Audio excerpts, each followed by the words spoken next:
Thanks to everyone for watching today.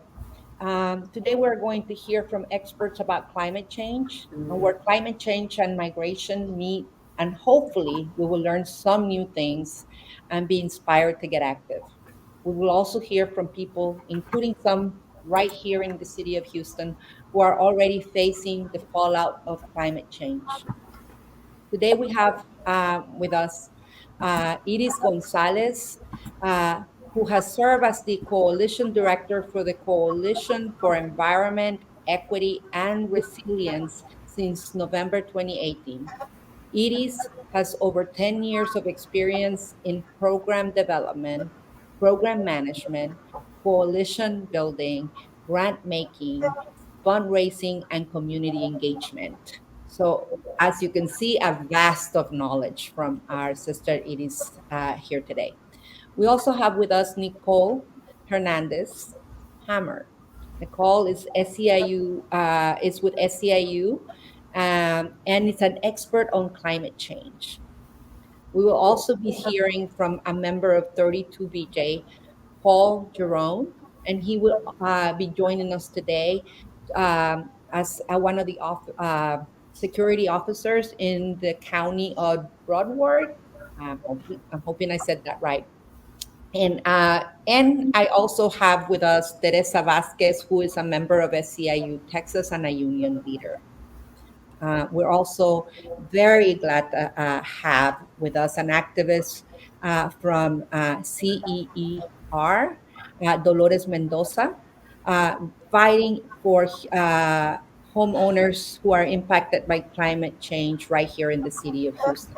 So, as you can see, we have a vast group of folks who are willing to share their experience with us and really talk about this very important issue. So, let's get started with what we're all here to do today. I want to start with a question for all of you. We are seeing more extreme events from flooding on the coast to the catastrophic fires that we see on the West Coast and the big freeze that we saw right here in Texas, who actually not only made us lose power for a lot of days here, but we also saw people who died as a result of it and who were displaced as a result of it. What is the connection between these events and the climate? And I want to start asking that and the climate change. And then I also want to see how are these events impacting migration. And let's start with you, Nicole. Yeah, sure. So first, thank you so much for having me here today. I'm excited to be part of this great panel. So we know that climate change is worsening the frequency and or intensity of the kinds of events you've just described. Sea level rise has risen globally by 9 inches since the early 1900s. Since 1991, temperatures have averaged between a degree to a degree and a half higher than they were in the early 1900s over most of the US. And the science is clear that it's a result of greenhouse gas emissions. So when it comes to wildfires, we know that climate change increases the risk of hot and dry weather, the kind of weather that fuels these fires. This year in Western states, we've seen record-breaking temperatures, and that's been coupled with severe droughts. And this has led to a series of major wildfires. In fact, in California, more than twice as many acres of land have been burned this year alone by wildfires compared to the 5-year average in California. And you mentioned the Texas big freeze, which was a result of air in the atmosphere above the Arctic that suddenly warmed and started moving, likely as a result of climate change, causing a weakening of what's called the Polar Vortex, which is like a pocket or a collection of winds that keep cold air in the North Pole. So there's a large and growing body of research in the area of climate change attribution science. And basically what that does is it helps us better understand how climate change is fueling these extreme events that we're experiencing now. So for example, there was a study in 2017 that found that Hurricane Harvey was more powerful because of climate change. In fact, they found that the 7-day total average of rainfall during the storm was 38% higher than it would have been in a similar storm in the 1950s. So when it comes to hurricanes, we know that warming water and sea level rise that results in a climate change allowing for hurricanes to grow these storms rapidly and extend flooding deeper and further inland. And while the number of storms may not change, the intensity of storms is already changing. They're becoming stronger. So storms reaching the strength of storms like Hurricane Matthew, which was a Category 5 in 2016 that devastated Haiti, is something that we're seeing more often. And those countries and communities that contribute to the least, contribute the least to the drivers of climate change, are often the same communities that carry its heaviest burdens. Climate change is kind of considered a push of immigration. So, according to the World Bank in 2017, they estimated that approximately 24 million people globally were forced by sudden onset weather events to move. So, flooding, forest fires, droughts, and storms. And in 2020, that number rose to 3 million. I'm originally from Guatemala, and a 2021 survey of Guatemalan immigrants like me, conducted by the International Organization of Migration, found that 1 in 5 were fleeing from natural disasters and climate change. So it's these kinds of events that are resulting in displacement that are happening all around the world and are happening more often. And I'll just mention one more thing. There was a study that came out just a couple weeks ago that found that 85% of the global population has already experienced weather events and have been made worse by climate change. Thank you so much, Nicole. I'm amazed when I hear you speak about the impact and the connection. We now want to bring into the conversation Paul Jerome from 32BJ. And I would tell you, Paul has been impacted by this twice, not only in his home country of Haiti, but now as he's made the U.S. his new home in South Florida, he's also seen the impact of climate change. So let's bring in Paul into the conversation. Hi everyone, my name is Paul Jerome and I'm from Haiti, and I've been living in the United States for like the past 13 years.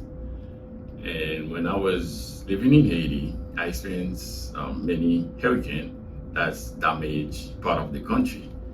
And for example, I had my family, my mom and my dad, like kind of talked to me about David and how David was like damaged part of the country. And myself, I experienced Gordon. We spent like hours or days without powers. But we are poor country, so big instead of saying to getting like better, so or better understanding, a better way to handle the hurricane. Unfortunately, it's kind of getting worse. Any little like rain, like the most likely the capital kind of flooded. So this is why a lot of Haitian, they leave the country, because after they go through all of this, they can go back to their feet if they have businesses that break down and they lost everything. So that's why they went where else to have a better life. So you can see them like go to Brazil, United States, and even Republic Dominican. So here in the United States, I experienced Matthew. So which on my side, North Miami, we experienced days without power. So I think the climate change affect everyone in many ways. And until now, we feel like every year the hurricane and the weather is kind of we're kind of uncontrolled. So we don't know what we're gonna get later.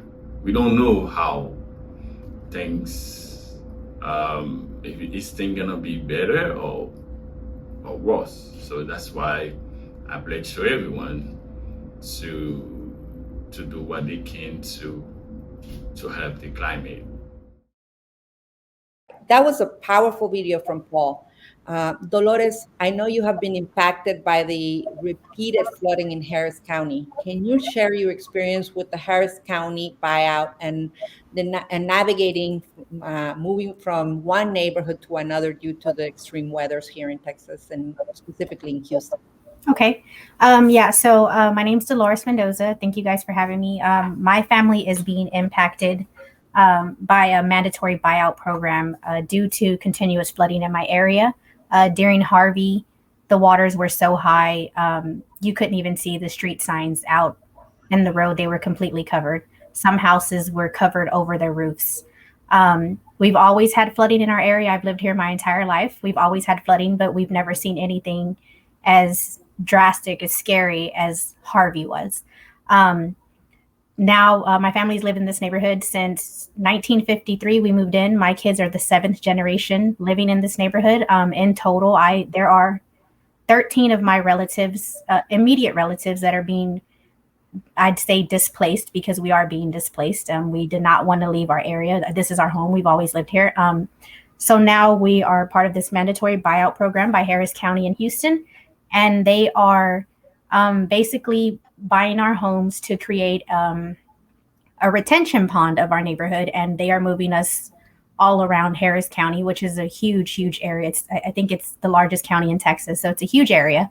So now my family, who's used to living on two streets, walking distance from each other, we will now be miles and miles away from each other. So now navigating that process, this is a low-income area. There are a lot of retirees, a lot of non-citizens who live here.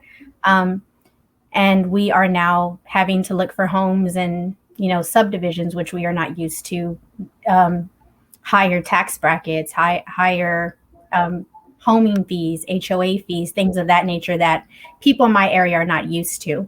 And especially fixed income families or non-citizen families who are not used to navigating that process of purchasing a home. I feel fortunate that I'm still young enough to be able to move and enjoy a home, but relatives such as my grandmother and things like that who are in their 80s will not have that luxury. They're being pulled from homes that they lived in their entire lives because of this flooding, and they're going to be moving into somewhere where they don't even know where the nearest grocery store is because they don't drive anymore and things like that. So it's the flooding is definitely, I understand the flooding it's scary. It's happening more often. We get little bits of rain and our streets are flooding, our ditches are flooding. Most of the houses, mine included, are about 10 feet off the ground, elevated 10 feet off the ground because of the floodings, so that we don't continuously have to, redo our floors and take out carpets and things like that because the water comes in.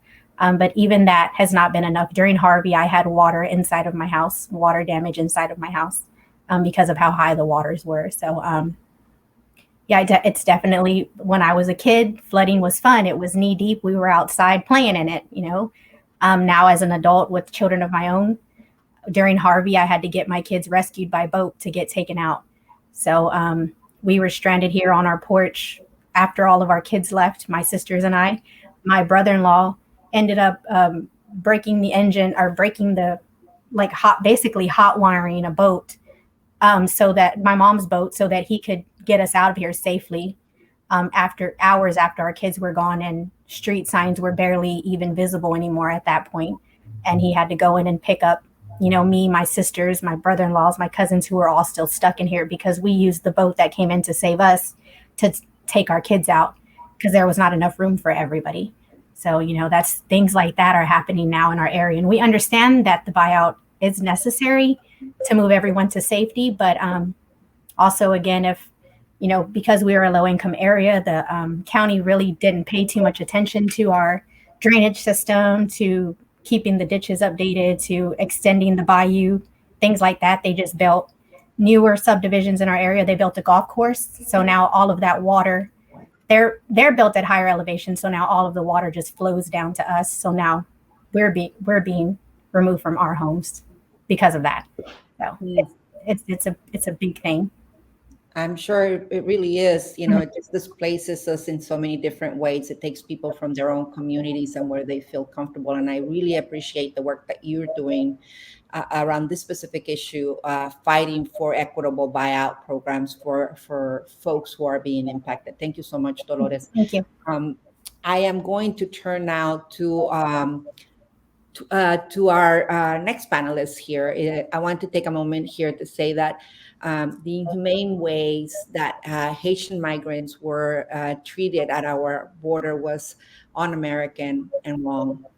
President Biden must stop using COVID as an excuse to deny migrants the ability to apply for asylum. We must become more and more welcoming country, and the threat of hoping for new life in America with compassion.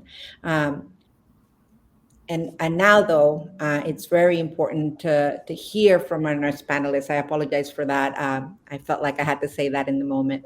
Um, Iris is from the group, very active here in our area of Houston. We work in partnership with them of CEER, and so I want to bring Iris. To say how glad I am that you're here, and to share your experience, and to ask you how much worse do you think it will get over the time, and how can we build more resilient communities here in our area? Yeah, thank you so much, Elsa. I really appreciate the chance to be here with you and to co-host this event. And SEER is really proud to have SEIU Texas as a founding member of our collaborative, which now has 28 nonprofit organizations working on policy and advocacy solutions in the greater Houston region. And I also want to thank Dolores for being here and sharing her story. I've heard it several times, and every time I hear something a little bit different. And Dolores, you're just such a powerful speaker, and you're really the face of you and your family and your neighborhood of what's happening here in Houston. So I just want to thank you for being here and for sharing, for lifting up your voice and sharing your story. There's a lot to say. There's a lot to cover in this conversation. Nicole did, I think, a really good job of describing kind of all the things that are impacting us. But I just want to emphasize some of what we see here in Houston and in Texas, which I know is happening across the country and across the world. There, not that long ago, there was a report from the IPCC, a panel of scientists from across the world who have been studying and have been sounding the alarm about climate change for many decades now. Really looking into the future of what this holds and how it will be for us as humans, as people who live on this planet, which is our only one that we call home. And really saying that we're in a code red situation, right? There are effects and impacts that have resulted of the way that we have built our lives, the way that we have built our economy, the way that we power our houses and everything that we do, that are irreversible. We can't do anything to change them, but we still have an opportunity to make a difference. And so we need to act, and we need to act boldly, and we need to act quickly. And in order to do that, it's going to take every single one of us. And so I just want to start by saying that there's a seat at this table for everyone who's listening and anyone who is out there. We need you. We need all of these hands to be doing this work together. Just to emphasize some of what we know will continue to happen here in Houston.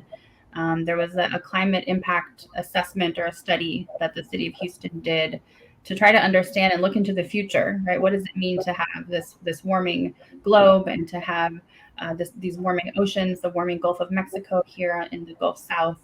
And we know that our summers are going to continue to get hotter, and where normally it cools off at night when it's dark, we're going to have smaller and smaller windows of the ability for the city to cool off at night. And so a lot of people complain about how hot every summer is.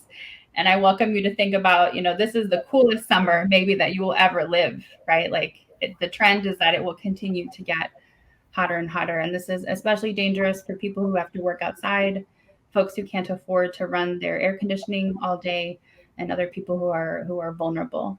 As was said, we also know there's going to be more intense hurricanes, not necessarily more of them, but the ones that do come are going to hit us really hard. And we saw that with Harvey, where the hurricane really just lingers and it doesn't move along. It stays and it pours water for days and days and days, and people just don't have a chance to have that water drain off. In addition to the fact that we have not invested properly in our drainage and in elevating homes and all the things that Dolores lifted up. And so what we're really seeing is that folks are stuck in a cycle where they don't ever recover. Recovery is a myth. It's not something that actually happens. It's the same people getting hit by the same things over and over again. And we have to look at that in the history and in a context of historical disinvestment, right? We have failed these people and we have not properly invested in them. And so when neighborhoods and communities like Dolores's are deemed, hopelessly deep in the floodplain and there's no other recourse, there's no other solution, we need to understand that our governments had a really big role in how that happened. It didn't just happen.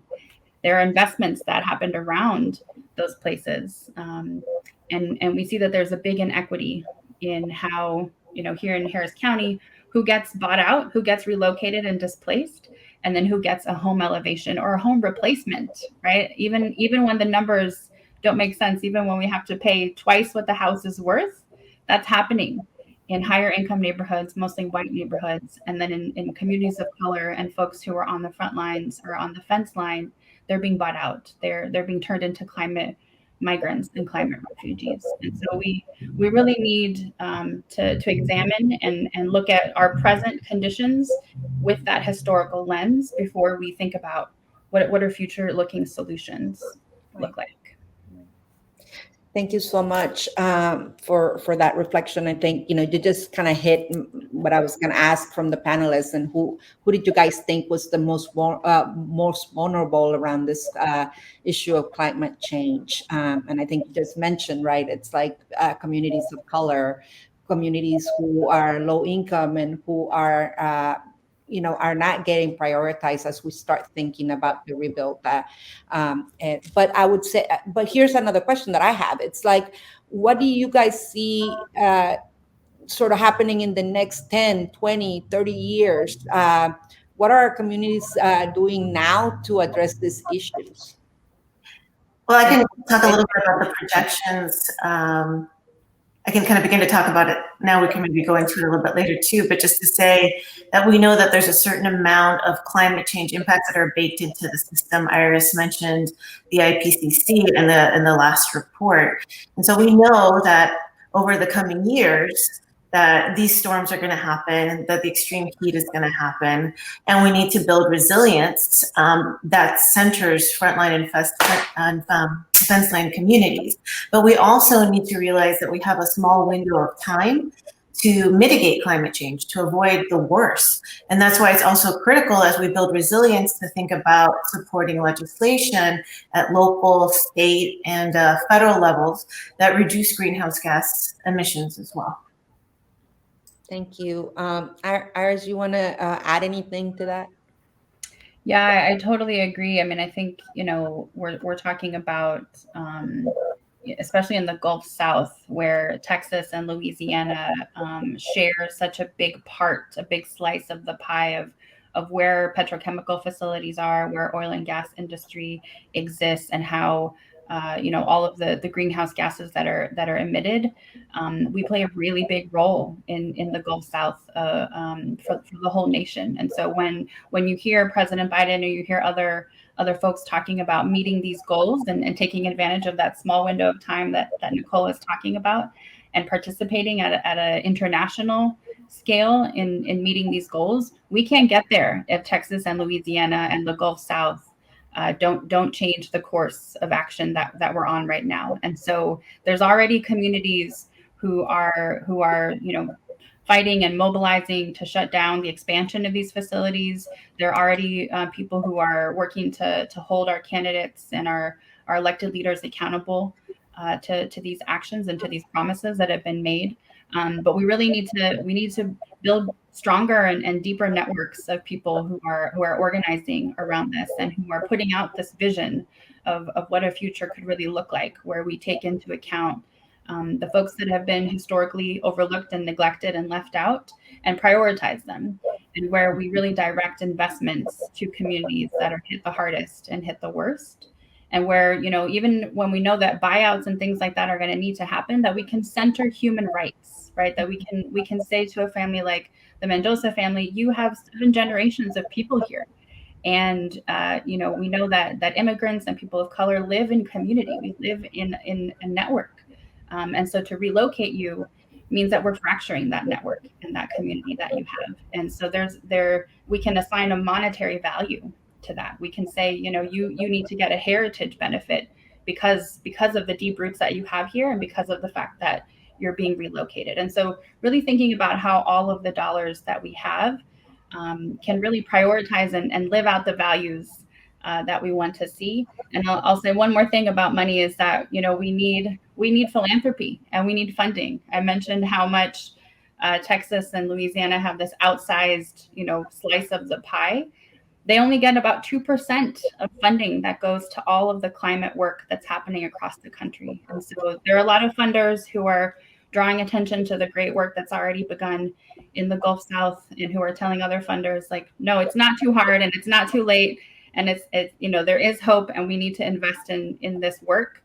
And we're really encouraged by that. But we need those dollars to flow to the groups on the ground that are doing that grassroots power building and that advocacy and putting out this vision of what a different kind of future world looks like. Well, I just want to add real quickly to underscore what Iris just said so well, is that there's a huge sense of urgency to see those dollars flow. And in terms of the Gulf Coast, as you were mentioning, Iris, within the next 30 years, actually less than 30 years, by 2050, so less than the time it takes to pay off a mortgage, sea level rise is going to increase by a foot. By the end of the century, it could be 4 feet. The number of hot days, so days above 90, right now is about, I think, 60 in the coast of Texas. Mm-hmm. And by 2050, it could be 115 of those days. So we talk about, you know, like the short term and the long term game. We don't have time for a long play on this. This needs to happen quickly. Yeah, the time is now. I agree with all of you guys. And, you know, I wanted, first of all, let me just say, and I'm going to say it in Spanish, Teresa, qué bueno tenerte aquí. Creo que es importante también escuchar de personas como tú, una inmigrante que vino aquí a buscar trabajo y el impacto que está teniendo, obviamente, los cambios que estamos viendo en el clima aquí en Texas. Really quick for those of you, I'm asking Teresa to join us in the conversation. Just talked a little as an immigrant herself and someone who's working here in the city of Houston, the impact that climate change has had on her. Teresa?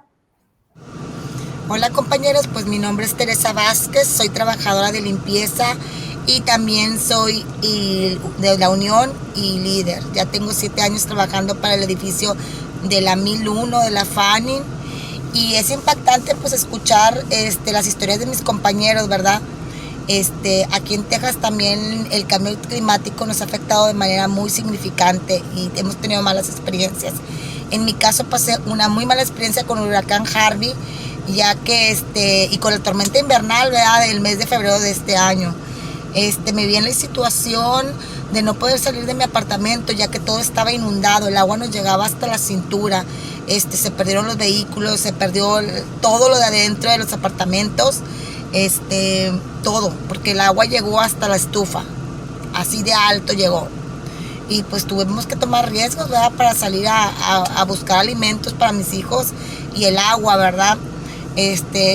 Pues también los ingresos bajaron, pues ya no pudimos ir a trabajar y pues es bien triste porque pues sin trabajo, imagínate, y los biles como quiera no paraban de llegar, ¿verdad? Y también en la tormenta invernal nos quedamos sin electricidad y con el friazo que estaba haciendo pasamos bastante frío en nuestros hogares y en medio de esta pandemia pues es difícil tener que dejar de trabajar, ¿verdad? Como les digo, y los gastos pues siguen corriendo. Y yo creo que es por eso que tenemos que tomar y tenemos que reconocer que estamos en medio de una crisis de cambio climático y tenemos que actuar. porque esto nos está impactando de manera muy fuerte. Esa es mi historia, ese es mi caso, y muchas gracias por escucharme, ¿verdad?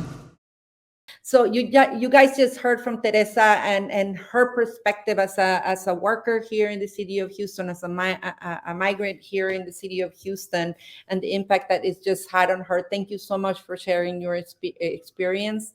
Her story, it's obviously the same as many others here in the city of Houston, who've gone through the same thing. And then what are some of the key actions our members and the public can do to make a difference here at the moment?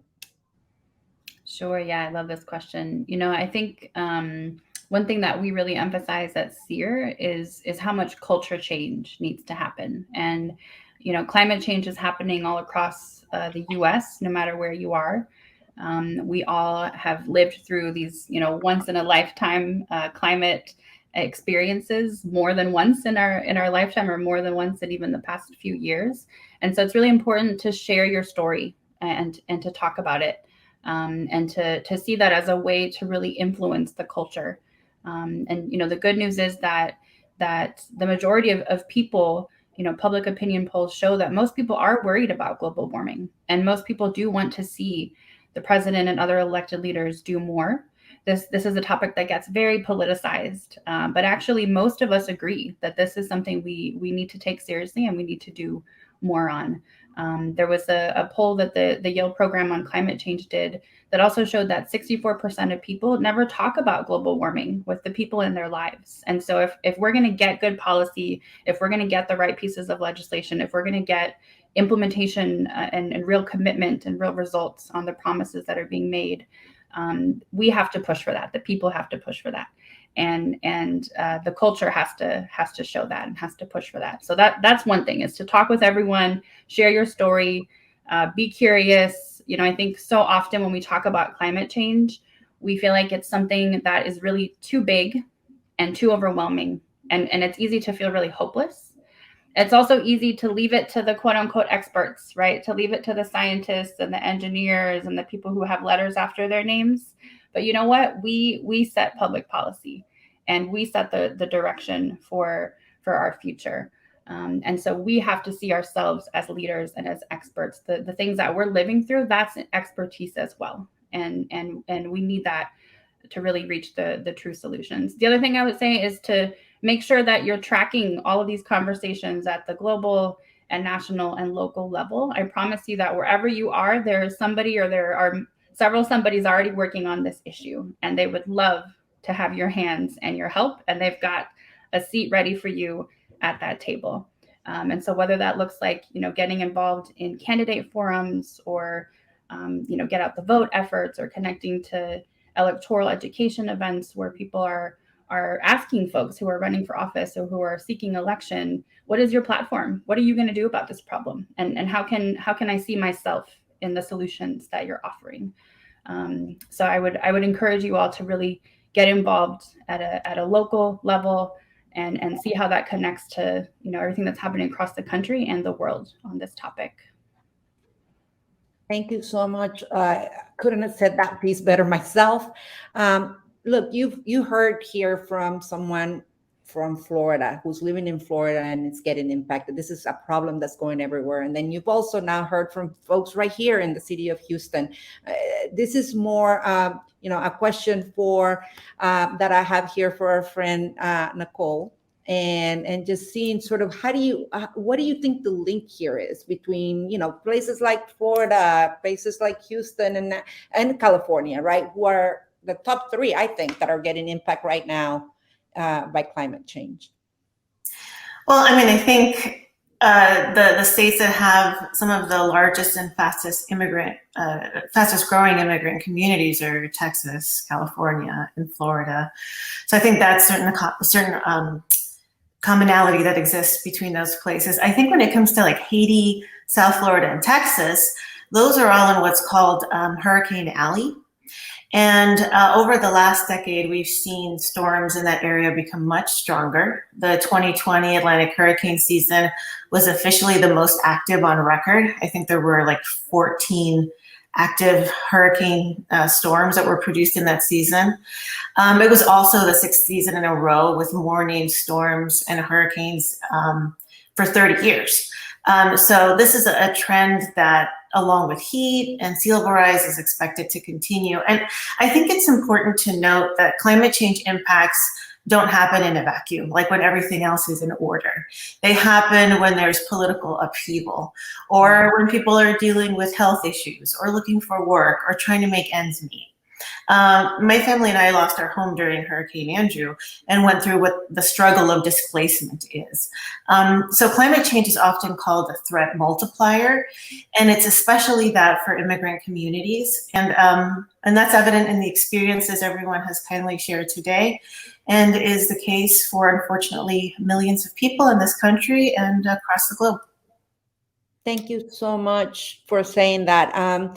Look, here's what I would say. Many times, and I think people, when they hear climate change, you're right, they think, well, I'm not the expert on climate change. I'm not, that doesn't have to deal with me. Or the people who should care about it is the politicians, or people like you, Nicole, or people like you, Iris, right, that are leading the conversation through the organizations that you guys represent and the role that you have. But I would say that climate change really does impact every single one of us in one way or another. And it impacts, when I think about many of the immigrants who are now being moving to other countries, because when in their home countries, the climate change has impacted them so much that they can no longer, plant their crops. The drought, the water, everything is having an impact for them. And so they're looking for something better for their family. And this is why we're now starting to see people, these huge migrations coming in for something better, a place where they can actually take care of their families. I think here locally in Houston, I would tell you, every time we see a freeze, a flood, or anything that's connected to impact to climate change, we're seeing displacements, homelessness. We're seeing people having to move away. And the impact that I see is that many of them, because of the communities that are getting hit, our working class communities are getting hit in a different way, right? Many of them have 2 or 3 jobs right there where they're close to each other so that they can get to it. And when something like this happens, all of a sudden they get sent somewhere else. We don't have the best transportation system in the city of Houston. And now they can't get to their second job or their third job. And so we see the economic impact in that way. So for many of us who we think we're not impacted, I think if we just pay a little bit more attention, we start to see that we're impacted in a much bigger way than we think. And it's time, like you said, that we get involved now. The time is now. We can't afford to continue to have to move again and uproot our families and uproot ourselves economically.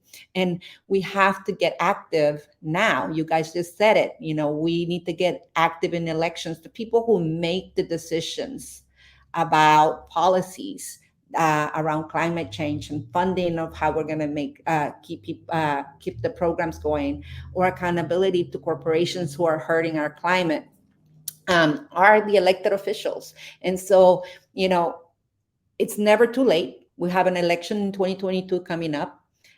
We all work for organizations that have access to many members, and our members have access to their family. And we can have that conversation about the importance of registering to vote, the importance of actually going out to vote, but also to educate ourselves on this issue and how it connects to our day-to-day lives. So I appreciate you guys being here. I think this is the first step in educating our community.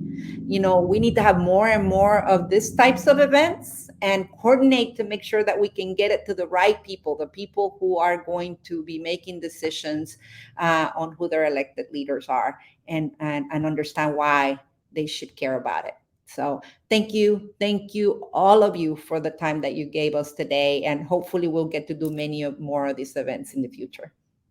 Thanks.